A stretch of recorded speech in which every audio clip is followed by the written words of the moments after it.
여러분 감사합니다. 이 늦은 시간 금요일 저녁에 다들 이제 귀한 시간 내주셔서 와주셨는데 오늘 좀 재미있게 강연을 하도록 하겠습니다. 제가 한 2주 전에 감기가 걸려서 목소리가 아직 걸걸합니다. 말하다 갑자기 멈추면 말하고 싶지 않아서가 아니라 갑자기 목소리가 안 나와서 여러분께서 5초만 주시면 제가 다시 회복합니다. 그래서 좀 양해 부탁드리고요. 저 요거 슬라이드 넘기는 것 때문에 인사드리고 여기 옆에 구석에 서서 발표하겠습니다.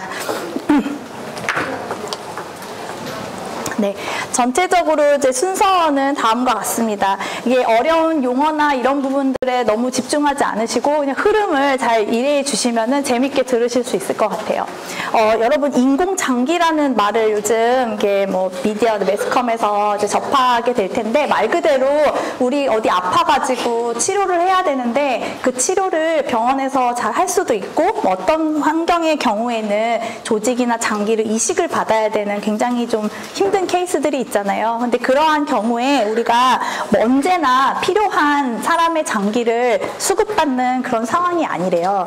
예를 들면은 뭐 심장이나 간처럼 우리가 살아가는 데 있어서 정말 꼭 필요한 장기가 있을 텐데 그런 장기가 망가지고 고장나서 고쳐야 된다고 해서 우리가 슈퍼마켓 가서 심장 사서 넣는 뭐 그런 종류의 것이 아니다 보니까 이런 장기 이식을 기다리고 있는 사람은 굉장히 많은데 우리가 이제 어떤 이유로든 이제 사망을 하고 나서 장기를 기증을 하는 케이스는 그 숫자에 전혀 미치지 못한다고 알려져 있습니다. 그래서 하루에 예를 들면 2018년도의 경우에는 뭐 장기 이식을 대기하는 사람은 3만 명이 넘는데 실제로 장기 이식을 하는 사람은 1,900명밖에 안 될 만큼 굉장히 많은 대기자들이 이 장기 이식만 기다리고 있는 상황입니다. 그래서 많은 이제 기술들로 이런 부분들을 해결하려고 노력을 해왔어요. 예를 들면 이제 눈을 볼 수 있게, 그러니까 실제 눈은 아니지만 눈의 역할을 할 수 있는 인공안구, 그리고 심장은 아니지만 심장이 박동하는 기능을 해줄 수 있는 그런 디바이스들, 즉 약간 기계가 일부의 기능들을 대체해줄 수 있는 그런 기술들을 많이 개발을 해왔습니다. 그런데 역시 기계는 기계죠. 그냥 단순하게 기계가 몸에 붙는다고 해서 여러분들이 요즘은 좀 페이지가 달라져서 잘 나오시진 않지만 아이언맨처럼 그냥 그 로봇가 내 몸에 붙어있다고 해서 그냥 막 작동하는 것이 아니잖아요. 실제 공상과학 영화에서는 가능하겠지만 즉 저러한 일들이 실제적인 현상에서 일어나지 않습니다. 오른쪽 하단에 보이시는 것 같이 굉장히 이제 보기에 실제 팔 같지 않은 그런 로봇 같은 장치를 달아서 의수를 달아서 생활해야 할 만큼 굉장히 불편함도 많고 심미적으로도 보기에도 예쁘지 않은 그런 이제 현재의 의료 상황이 있습니다. 그리고 실제로는 이런 기능을 회복했었던 사례가 굉장히 여러 존재를 하고는 있지만은 되게 분명히 이분들의 입장에서는 팔을 사용하지 못하다가 팔을 사용할 수 있게 되니까 굉장히 좋을 거예요. 그렇지만 여전히 우리가 원래 팔이나 원래 인체 장기 같은 그런 형태를 복원하는 것이 여전히 어려운 상황입니다. 그래서 이런 부분들을 조금 더 극복을 하기 위해서 더 심미적이고 더 기능적인 그런 기술들을 개발을 하기 시작했습니다. 뭐 예를 들면 이건 눈으로 직접 볼 수 있는 것은 아니지만은 많은 경우에 심장에 직접 연결되어 있는 굵은 혈관들에 큰 문제가 생기는 경우가 많아요. 아주 큰 것은 아니지만 뭐 흔히 심근경색이라든지 여러 가지 이제 심장 질환들이 있는데 그렇게 심장에 문제가 생기고 혈액 순환이 되지 않으면은 혈관을 바꿔줘야 되는 상황이 생깁니다. 그 혈관을 보통은 나의 다른 혈관을 떼어다가 붙이는 그런 일들을 많이 해왔어요. 실제 병원에 가보면 외과 선생님들은 대부분의 그런 이제 일들을 하십니다. 그런데 이제 언제나 나에게 혈관이 많이 존재하는 것은 아니고 뭐 아무데나 갖다 떼서 쓴다고 해서 또 잘 걷는 것이 아니기 때문에 그런 것을 대체할 수 있도록 여러분들이 이제 가끔 종종 입는 고어텍스 같은 재질로 만든 이런 혈관들이 실제 존재를 합니다.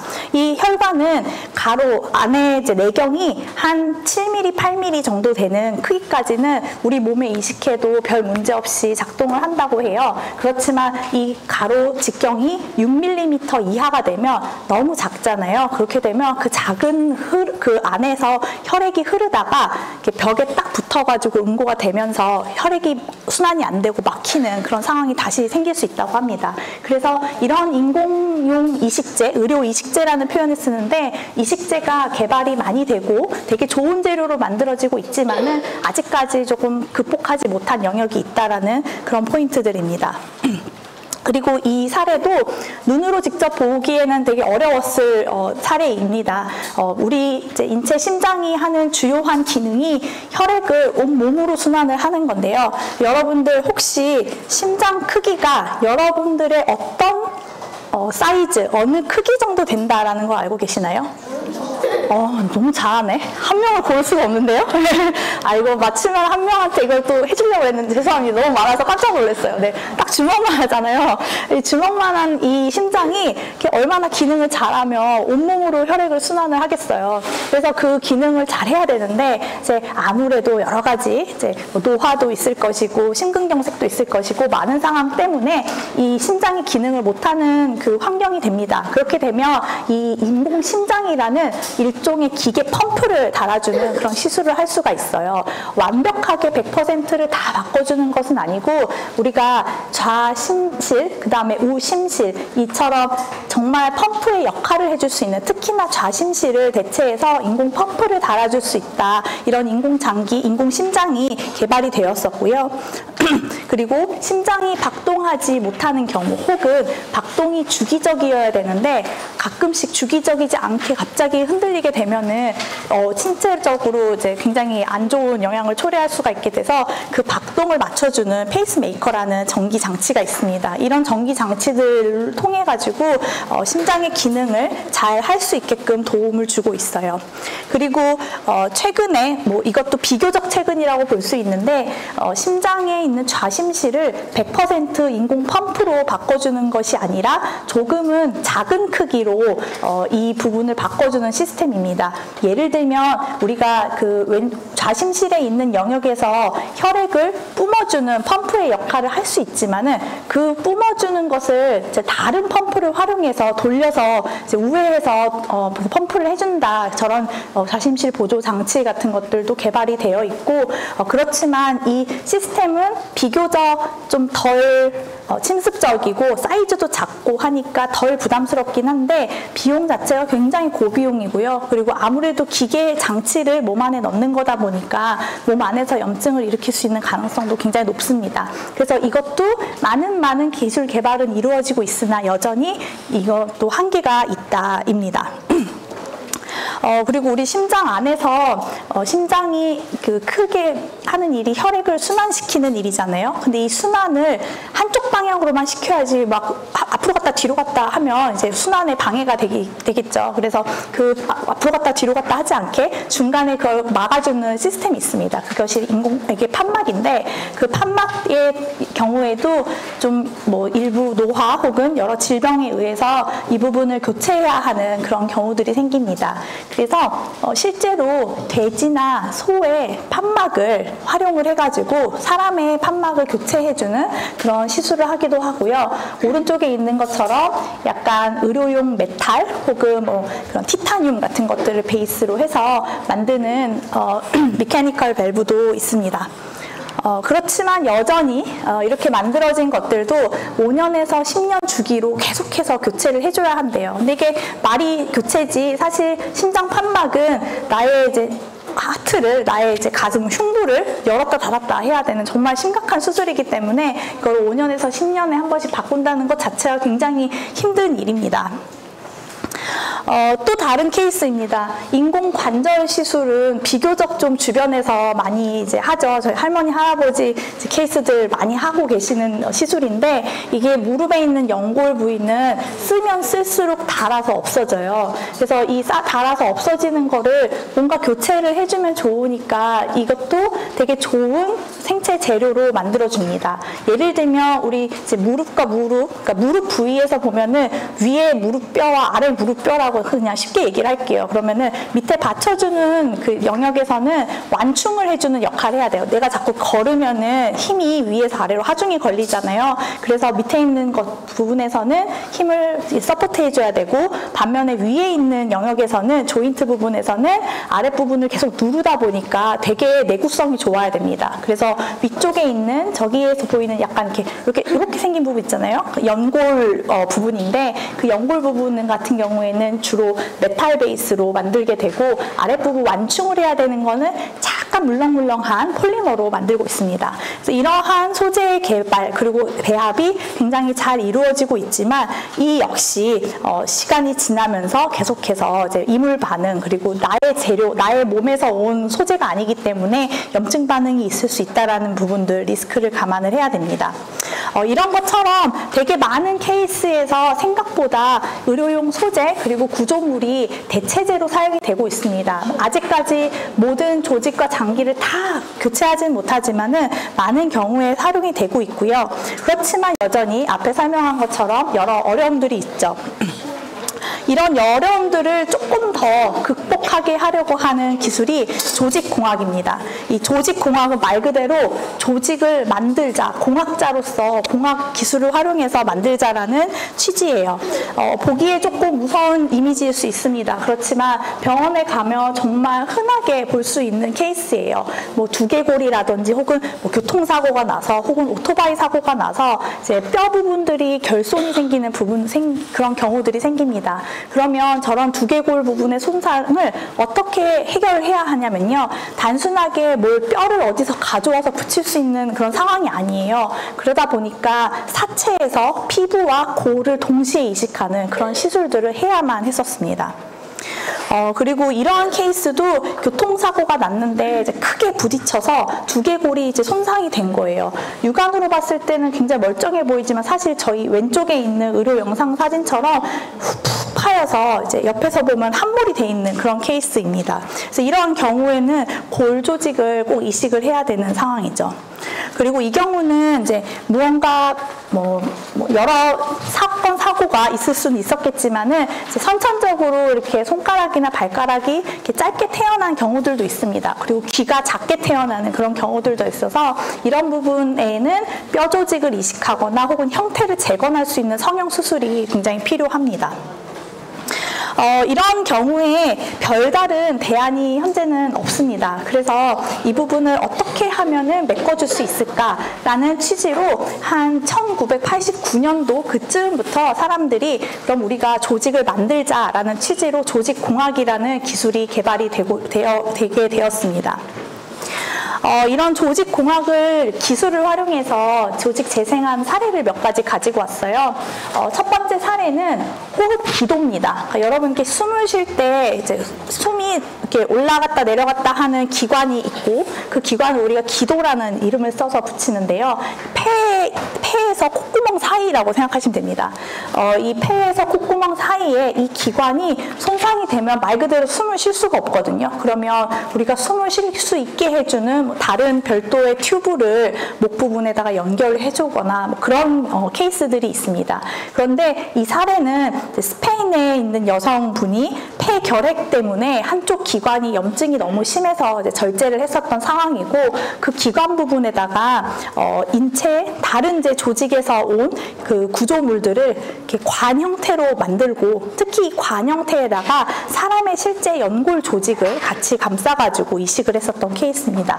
그리고 이 환자의 골수에는 여러 가지 세포로 분화할 수 있는 아주 이제 훌륭한 세포가 있는데, 그 세포가 줄기세포입니다. 그래서 이 환자한테서 온 줄기세포를 저 튜브 같은 구조물들에 잘 도포해서 발라서 며칠을 키워주면은 저 구조물들의 세포가 잘 다닥다닥 달라붙어가지고 실제 살아있는 조직화 될 수 있습니다. 저희가 그래서 그런 세포와 저런 구조물들을 잘 결합시켜가지고 환자에게 다시 이식할 수 있게끔 하는 기술을 조직공학이라고 부릅니다. 그래서 실제 환자의 골수에서 줄기세포를 채취한 다음에 저 관에다가 도포해서 키우고 다시 이식을 해줬더니 이 기관 부분들을 실제로 재생을 할 수 있었고 환자가 숨을 못 쉬던 환자가 숨을 쉴 수 있게 됐다라는 케이스였습니다. 그리고 이것도 마찬가지로 기관을 재생했던 케이스인데요. 우리 호흡기관은 이 코에서부터 폐 사이를 연결을 하는데 폐가 우리 몸에 혹시 몇 개 있는지 아시나요? 아, 다 알아. 어떻게. 근데 줄 수가 없어요. 폐가 2개가 있잖아요. 그러니까 관이 하나로 이렇게 내려오다가 2개로 갈라져요. 그래서 Y자 모양으로 생겼습니다. 왼쪽같이 Y자 모양으로 생겼는데 앞에 환자는 Y자 모양의 하나 있는 부분을 재생한 케이스고 이 케이스는 Y자 모양을 다 재생한 케이스예요. 이때는 다른 사체에서 가지고 온 관이 아니라 합성 고분자, 의료용 고분자를 가지고 저렇게 Y자 모양으로 만들어줬대요. 그러면 이 Y자 모양이 제일 오른쪽에 있는 그림처럼 아무것도 이렇게 구멍도 없이 딱딱하게 만든 관이 아니라 구멍이 송송 뚫려 있는 관의 형태를 만들어줄 수가 있습니다. 그러면 구멍이 송송 뚫리면 세포도 표면에만 있는 게 아니라 저 관 전체적으로 다 이리저리 들어가서 살 수가 있는 환경이 되거든요. 그러면은 저 Y자 모양의 관이 조금 더 우리의 인체 조직이랑 비슷한 상태가 될 수가 있습니다. 그래서 이러한 폴리머를 프로세싱하는 기술들을 활용하고 세포를 잘 도포시켜가지고 저 Y자 모양을 살아있는 조직으로 만들어주는 그런 프로세스를 거쳤고요. 실제로 임상에 적용을 해서 성공했었던 세계 최초의 사례입니다. 다음 케이스는 방광을 재생했었던 케이스예요.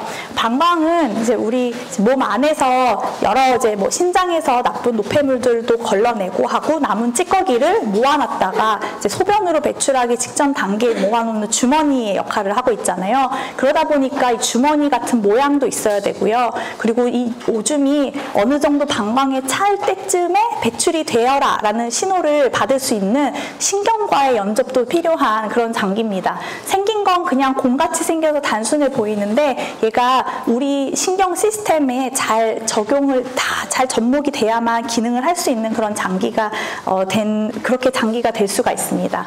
이 케이스에서는 환자들 중에서 선천적으로 그 신장이랑 방광이 잘 기능하지 않는 그런 질병들이 많이 있다고 해요. 그런 경우에는 신장의 기능을 대체할 수 있게끔 하는 여러 이제 몸 밖에서 해주는 시스템들은 존재를 하지만 방광을 대체할 수 있는 그런 무언가는 이때 당시에는 전혀 없었습니다. 그래서 저런 환자의 방광 크기에 비슷한 그런 구조물들을 저렇게 만들었고 저 구조물들에다가 환자의 세포를 활용해서 환자의 줄기세포를 활용해서 도포해가지고 역시 이제 살아있는 방광 조직이 될 수 있도록 도움을 주었습니다.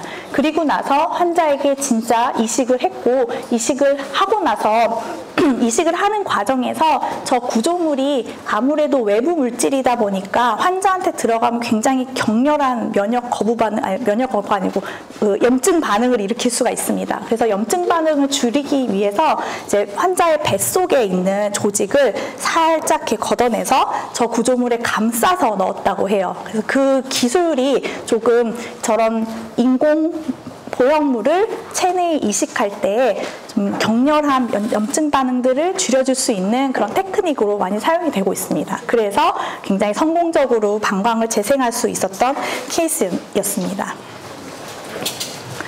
또 다른 케이스는 피부를 재생하는 케이스입니다.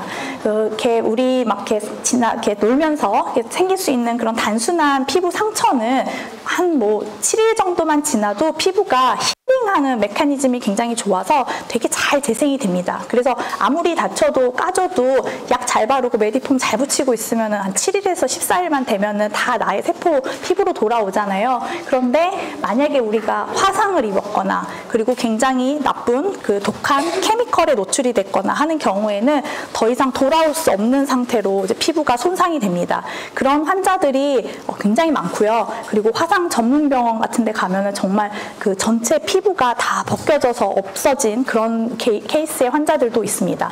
그러면 보통은 피부를 다른 사체에서 이제 가져다가 이식하는 시술을 하게 되는데 이렇게 화상을 입어서 병원에 실려왔는데 바로 이제 나에게 무언가를 기증해줄 사람이 있지 않잖아요. 근데 그 타이밍을 놓치면 피부 제거는 되게 어렵다고 알려져 있습니다. 그럼 평생 약간 피부가 없는 상태로 살아야 되는데 굉장히 좀 고통스러운 그런 과정이거든요. 그래서 이 피부 세포를 환자의 다른 부위에서 떼어서 그 피부 세포를 잘 길러가지고 인공 피부를 만들어서 다시 이식하는 그런 시도들을 해왔습니다. 물론 시간도 걸리고 비용도 굉장히 비싸지만은 그것이 유일한 이제 해결 방법인 케이스에서는 되게 잘 작동을 하고 좋은 사례를 볼 수가 있었습니다.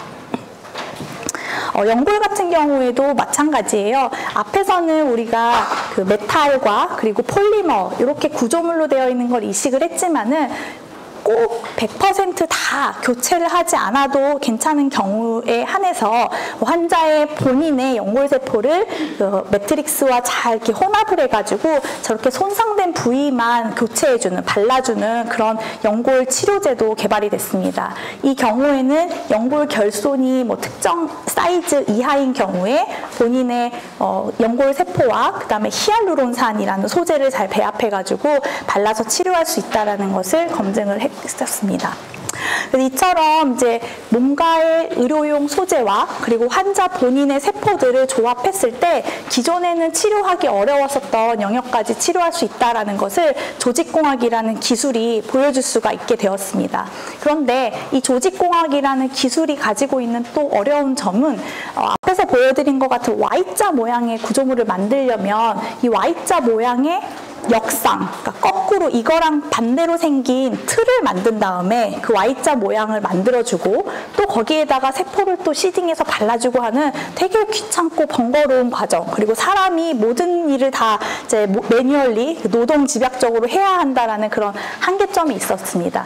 또한 우리가 결손 부위가 딱 어느 사이즈다라는 걸 의료 영상으로 충분히 알 수 있는데 그 사이즈를 명확하게 맞춰서 이식을 할 수 있는 게 아니라 의사 선생님이 본인의 손기술로 그 모양을 빚어서 만드는 이제 그런 케이스들이 굉장히 많았어요. 근데 여러분들에겐 굉장히 익숙하지만은 한 2010년, 11년 그 사이쯤에 3D 프린팅이라는 기술이 굉장히 각광을 받습니다. 이게 굉장히 범용적으로 사람들이 사용을 할 수 있게 되고, 그러면 이 프린팅 기술은 이제 어떤 도면이라든지 3차원 모델, 영상 데이터 같은 것이 있으면은 그 프린팅 화할 수 있는, 그러니까 3차원 구조물로 만들어낼 수 있는 굉장히 쉽고 좋은 방법이 개발이 되었죠. 그래서 이런 3D 프린팅 기술이 약간 의료기술의 패러다임을 바꾸기 시작합니다.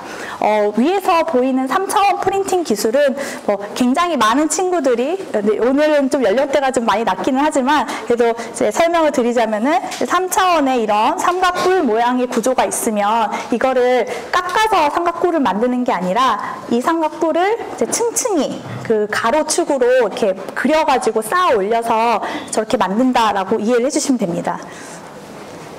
이게 지금 영상이 좀 잘 워킹이 안 하는데, 그래서 예를 들면 환자가 아까 처음에 본 그림들처럼 이 두개골에 손상이 있어요. 그러면 그 손상 부위를 환자의 CT 데이터를 활용해서 어느 부분이 이제 망가졌다, 어느 부분을 채워줘야 된다라는 정보를 얻을 수가 있고, 그러면 그 정보를 바탕으로 우리가 똑같은 모양을 만들어서 바로 프린팅해서 넣어줄 수 있는 그런 기회가 생긴 겁니다. 그래서 이거를 의료계에서는 어떻게 사용을 하냐면요, 수술하는데 직접 쓰기도 하지만 수술 전에 이제 내가 수술한 이후에 어떻게 형태가 될까라는 거를 이렇게 시뮬레이션 하기 위한 목적으로 씁니다. 최근에는 그렇게 막 붐이 있진 않지만 이렇게 성형 수술을 할 때 네모턱을 깎아서 이렇게 뾰족하고 예쁜 턱으로 만들고 싶어하는 그런 트렌드가 있었어요. 그래서 성형외과에서는 저렇게 환자가 방문을 했을 때 실제 우리가 양악수술을 하게 되면은 본인의 턱의 모양이 이렇게 될 겁니다 라는 거를 미리 보여주는 목적으로 이런 프린팅한 그 모형을 만들어서 보여주기도 했었고요. 그리고 이거는 굉장히 좀 성공적인 굉장히 첫 케이스 중에 하나인데 샴 쌍둥이, 그 뱃속에 이제 쌍둥이 성이가 발달하는 과정에서 이게 이제 어떠한 이제 치명적인 과정들로 인해 가지고 이 두 개의 배아가 분리가 되지 않고 하나의 형태가 돼 가지고 발달이 되는 그런 케이스가 있는데, 그렇게 되면은 태어나서도 이제 내부 장기가 일부 연결되어 있는 형태로 태어나게 돼요. 그래서 우리가 그 샴트윈이라는 표현을 쓰는데, 샴트윈의 경우에는 외부의 형태만 이렇게 봐서 이렇게 절제하는 것이 아니라 내부에 있는, 특히나 지금 케이스는 뇌가 이제 연결되어 있는데 그 뇌에 연결된 혈관이라든지 신경이라든지 굉장히 복잡한 것들이 연결되어 있습니다. 그래서 아주 이제 섬세하게 수술 계획을 세우고 진행을 했어야 했고, 이 케이스에서는 3D 프린터를 이용해서 실제 이 환자의 내부의 혈관과 신경 부분들을 모두 다 이제 그대로 복원을 해서 의사 선생님이 수십 번 수백 번 이 모델을 가지고 연습을 한 끝에 수술을 하게 되어가지고 성공적으로 쌍쌍둥이 분리 수술을 할 수가 있었습니다. 이것처럼 간이나 심장이나 되게 복잡한 장기들이 있거든요. 장기들을 수술할 때에는 이와 같은 모델을 써서 좀 플래닝을 하는데 많이 활용을 하고 있습니다. 우리나라에서도 가장 첫 케이스 중에 하나가 환자의 부비동암 수술을 할 때 썼던 케이스입니다. 부비동암은 코 뒤에 있는 이제 비어있는 영역, 그 음저리에서 일어나는 암인데, 그게 눈으로도 잘 보이지 않고 수술할 때에도 열어서 하는 게 아니라 거의 콧구멍 안으로 이렇게 어프로치해서 들어가기 때문에 수술하는 게 굉장히 고난이도라고 알려져 있어요. 그래서 미리 환자의 의료 데이터를 활용해서 저렇게 어떻게 들어가서 어떻게 수술을 해야겠다라는 연습을 선생님들이 하시고, 그리고 나서 수술을 하면은 성공률이 굉장히 많이 올라가고 좋은 결과를 볼 수 있다라는 것을 확인했었습니다. 그리고 이 친구의 경우에는 이제 몽골 친구였는데, 몽골 친구가 태어날 때부터 지금 코가 없게 태어났어요. 선천적인 기형이 있었고, 그래서 호흡을 입으로 할 수밖에 없었는데, 친구가 이제 좋은 기회로 우리나라에 와서 이제 좋은 수술을 받게 됐고, 그 케이스에 이제 코가 없는 부위를 재건할 때 이 친구의 코, 그리고 코를 이제 유지해 줄 수 있는 가이드를 3D 프린팅으로 활용을 해가지고 치료를 할 수 있었던 케이스였었습니다. 그래서 이 친구의 경우에는 이제 코 형태보다는 코 내부에 있는 비강의 사이즈가 아기한테 딱 맞는 사이즈를 만들어줬어야 했는데, 그 딱 맞는 사이즈의 리테이너가 없었고 그 디자인을 해가지고 만들어줬었던 케이스였었습니다. 또 다른 케이스이고, 이 케이스는 이제 소아 선천 질환에 굉장히 또 의료 패러다임을 바꾼 시술 중에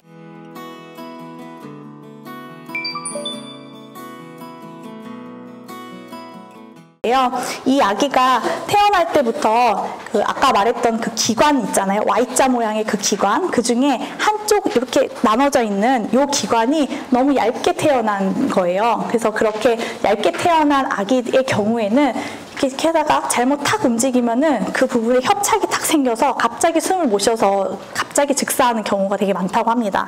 그런 경우에는 보통은 수술을 통해 그 부분에 기부스하듯이, 다리 깁스하듯이 부목을 덧대어주고 있다가 아기가 한 2살, 3살 정도가 되면 어느 정도 기관지 사이즈가 커지고요. 그러면은 자연스럽게 좀 불편하긴 하지만은 생명에 지장이 없는 상태가 되어서 삶을 유지할 수가 있다고 해요. 그렇지만 2살, 3살 정도가 되면 아기들이 갑자기 막 크잖아요. 그러면은 그 부목이 또 너무 작은 거예요. 그럼 또 다시 열어서 그걸 없애주는 수술을 했어야만 했습니다.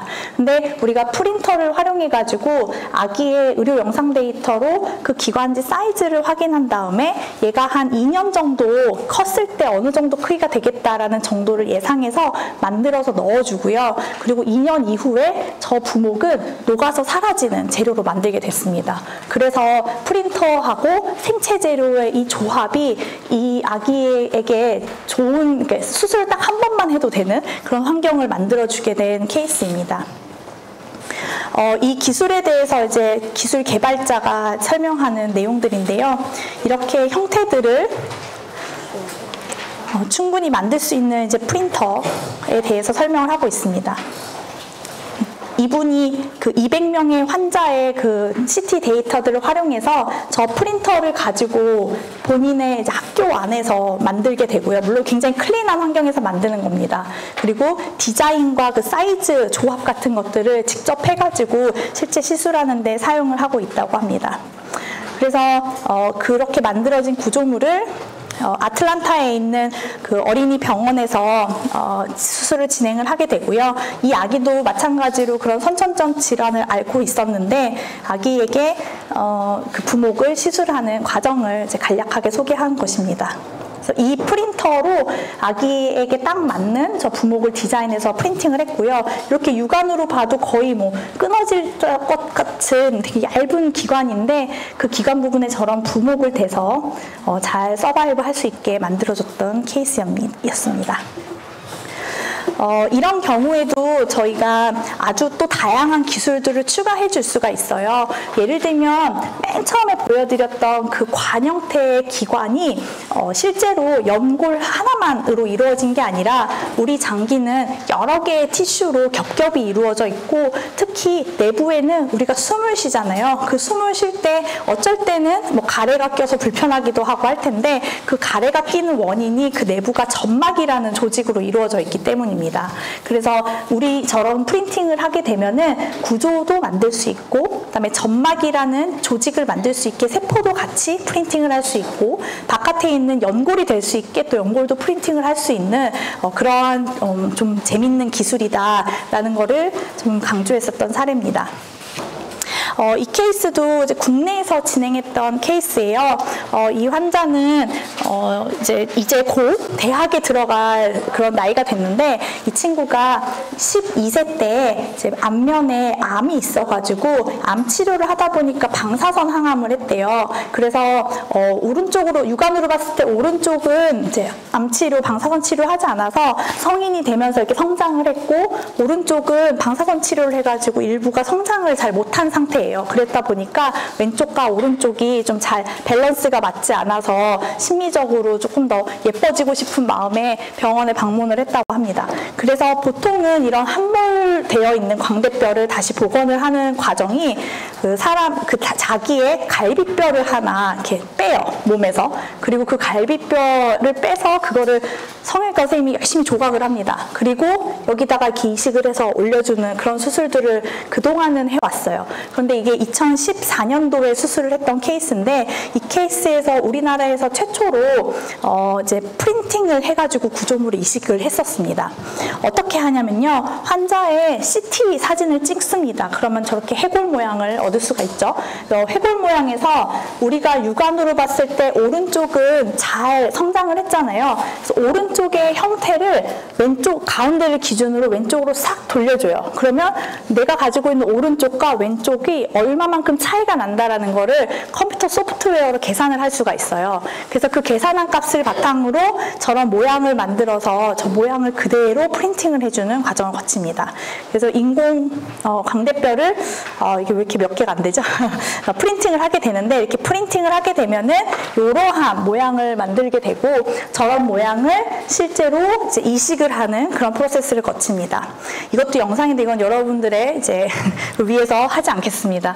이렇게 실제로 이제 수술을 하게 되면은요, 제가 처음 말씀드렸던 원래 수술하던 방식은 갈비뼈를 떼서 깎아서 다시 붙이는 그런 수술을 해야 돼서 의사 선생님과 의료진들이 10시간 가까이 수술을 한대요, 한 환자를. 그렇지만 우리가 저렇게 모양을 잘 프린터로 만들어서 맞춤형 보형물로 시술을 하게 되면은 마취하고 깨어나는 데까지 딱 1시간 반 걸린다고 합니다. 그래서 수술 시간도 획기적으로 단축시키고 환자한테도 아픔도 덜하고 이제 이걸 안 열 수 있으니까요. 그리고 이제 이식을 하고 나서 그 모양도 굉장히 좀 잘 복원이 되는 것들을 확인을 할 수가 있었고 이 케이스는 지금 이제 거의 10년이 됐거든요. 그래서 이분은 이제는 30살 가까이가 됐는데 지금까지도 이제 형태의 변형 없이 잘 지내고 있다고 합니다.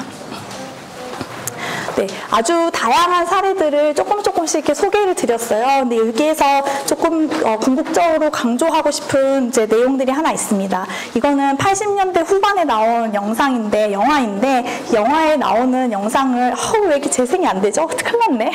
영상을 보여드리려고 했습니다. 이 영상이 어떤 내용이냐면요. 우리 이제, 뭐 이게 약간 그 스타워즈, 이 영화에 나오는 거예요. 스타워즈에서 이제 막 싸웠어요. 싸우고 나서 그래서 칼에 팔이랑 다리가 삭삭삭 잘렸습니다. 그런데 이제 어떤 괴짜 과학자 같은 분이 이 사람을 데리고 가서 프린터 안에다가 이 사람을 넣어요. 그러면 프린터 팔이 와가지고 이 사람의 여기 목 아래부터 팔 끝까지 프린팅을 해가지고 사람을 만들어내는 약간 그런 영상이었었습니다.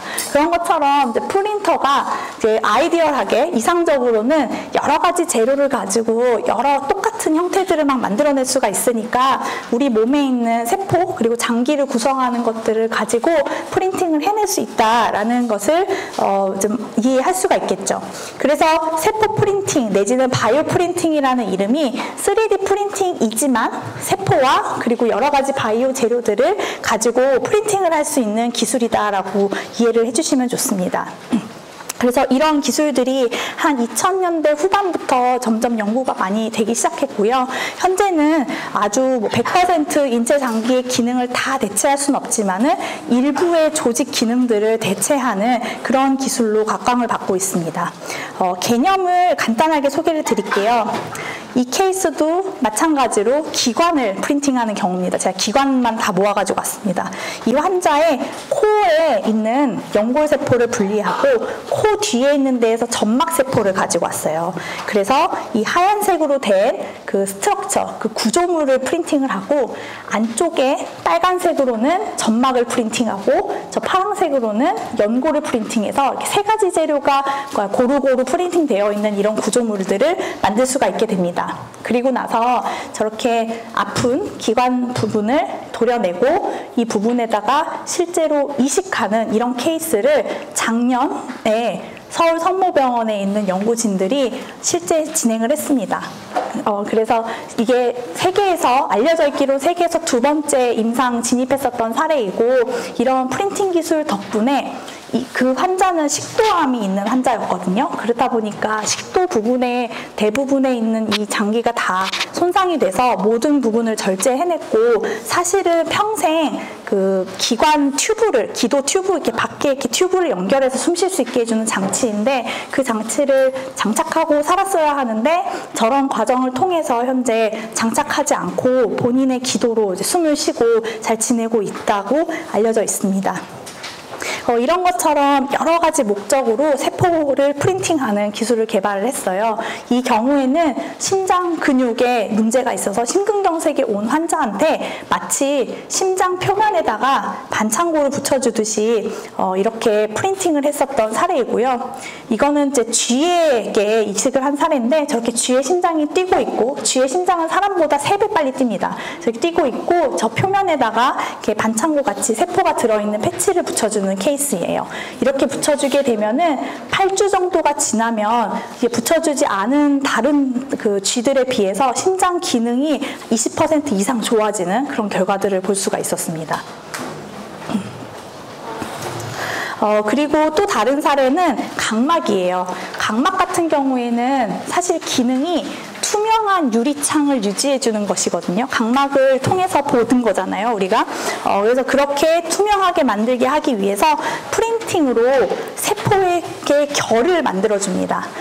여러분들 이런 개념을 학교에서 배울 것 같기는 한데 언제 배운지 제가 잘 기억은 못하지만은 이게 그 빛이 투과돼서 투명한 정도를 유지해 주려면은 산란이 일어나지 않으려면은 빛이 100% 투과를 해야 되거든요. 그런데 빛이 100% 투과를 하려면 내부의 구조가 되게 잘 정돈이 되어 있어야 됩니다. 어지러운 방 안은 방바닥을 볼 수 없지만은 잘 정리를 해놓으면 방바닥을 볼 수 있잖아요. 같은 원리입니다. 프린팅을 통해서 세포를 잘 배열을 해줬고 배열을 해줬더니 눈으로 봐도 저렇게 오른쪽에 토끼 눈동자가 보일 만큼 투명해지고 왼쪽의 경우에는 잘 정렬이 안 돼서 불투명하게 뿌옇게 보이는 그런 케이스입니다. 그리고 저희가 강아지한테 이제 이식을 해줬어요. 이 왼쪽 강아지는 정렬이 되지 않은 그리고 되게 혼탁한 상황에 지금 각막을 가지고 있어서 잘 이렇게 움직이는 데 있어서 조금 주저주저하고 계속 바닥만 집중을 해서 하고 있는데 오른쪽 강아지 이렇게 수의 선생님 쳐다도 보고 이렇게 하거든요. 저 친구는 프린팅을 한 각막을 이식한 케이스입니다. 그런 것처럼 이런 바이오 프린팅, 세포 프린팅 기술들이 이제 각막 부분을 재건할 수 있는 되게 좋은 효과를 보이고 있다라는 것들도 이렇게 속속 검증을 하고 있습니다. 이런 프린팅 기술을 되게 여러 가지로 쓰고 있어요. 예를 들면 항암제 치료를 할 때 항암 치료 효능을 미리미리 검증하는 목적으로도 쓸 수 있다라는 게 있고요. 이 부분은 우리가 시간을 이미 많이 써서 이제 많이 자세하게 하지는 않겠지만 여러 가지 이제 항암 치료를 하는 방법들이 있는데 표준 치료라는 방법이 누구에게나 다 잘 듣는 치료 방법은 아닙니다. 그러다 보니까 각 환자에게 잘 맞는 치료 방법을 미리 검증하는 과정이 있으면 좋겠다라는 니즈가 있어서 그런 것들을 가능하게 하기 위한 목적으로 우리가 프린팅 기술로 사람의 암세포 그리고 암에 있는 주변 세포를 같이 프린팅을 해서 미리 항암제의 조합을 평가하는 그런 목적으로 활용을 하기도 합니다. 그래서 그러한 연구 개발들을 진행을 했었던 사례이고요. 이런 바이오 프린팅 기술이 지금 현재까지는 기술의 개발 단계에 있지만은 어느 시점이 되면 인체 장기의 대부분들을 리플레이스 할 수 있는 영역이 될 거라고 기대하고 있습니다. 오른쪽 위에처럼 우리가 집에서 마치 그냥 일반 종이 프린터처럼 가지고 있는 저런 프린터로 병원에 그 수술실에서 바로 프린팅을 해서 사용을 한다거나 혹은 오른쪽 아래처럼 처음에 얘기했지만은 우리가 원하는 장기의 사이즈, 크기, 그 다음에 혈액형 혹은 면역 표현형 맞춤형 이런 구조물들을 만들어서 어느 순간에는 사용할 수 있지 않을까 그렇게 기대를 하고 있습니다. 네, 오늘 발표 들어주셔서 감사합니다.